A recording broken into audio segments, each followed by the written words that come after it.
ধুবুৰী জিলাৰ গোলগঞ্জত অসম-বংগ সীমান্তৰ বংগৰ সীমান্তত আবদ্ধ শ শ আলু ভৰ্তি ট্ৰাক।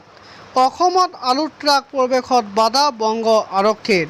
বংগৰ পৰা অসমত আলু ৰপ্তানিত মুখ্যমন্ত্ৰীৰ মমতাৰ বাধা।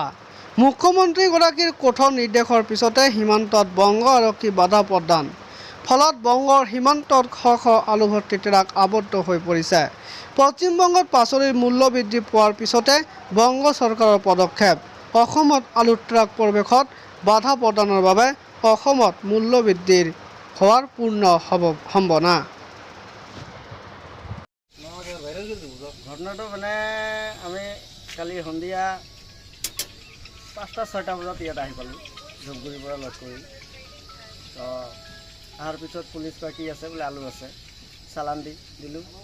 দিয়াৰ পিছত আলু গাড়ী ছাইড কৰ। কিয় কি হৈছে ছাৰ? কয় ছাইড কৰ, এইটো আমি নাজানো কি হৈছে, ছাইড কৰি যা। তো ছাইড কৰি আছোঁ, এতিয়া দুটাকৈ বহুত গাড়ী আহি গ'ল। অহাৰ পিছত পুলিচক সোধে বোলে কিয় যাব নিদিয়ে। তাৰপিছত পুলিচ কয় আমিও নাজানো, ওপৰৰ পৰা যদি অৰ্ডাৰ পাওঁ তেনেহ'লে এৰি দিম, এতিয়ালৈকে থাক। আচলতে কি ওপৰৰ পৰা আৰোপ কৰিছে নেকি?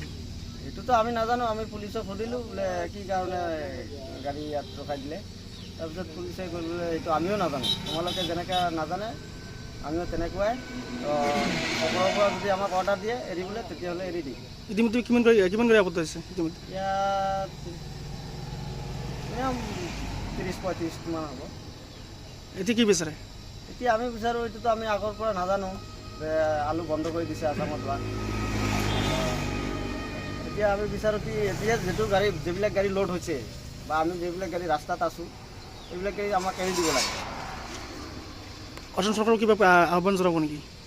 অসম চৰকাৰক ক'ম আৰু এইটোৱে ক'ম কি আমাক মানে হাৰাশাস্তি কৰিব নালাগে, কাৰণ আমি ড্ৰাইভাৰ, আমি মজদুৰি কৰি খাওঁ। এই বন্ধ আছে কি আছে, বেংগলৰ মাল আছামত যাব নিদিয়ে, এইটো চৰকাৰৰ কথা। এইটোতো আমি মজদুৰি মানুহ, ড্ৰাইভাৰ মানুহ, এইটো আমি নাজানো। তো এতিয়া আমি মানে চৰকাৰে কি বুজাবুজি কৰিছে এইটো তেওঁলোকে জানে। এতিয়া আমি মানে হেৰেছমেণ্ট পাই আছোঁ ৰাস্তাত।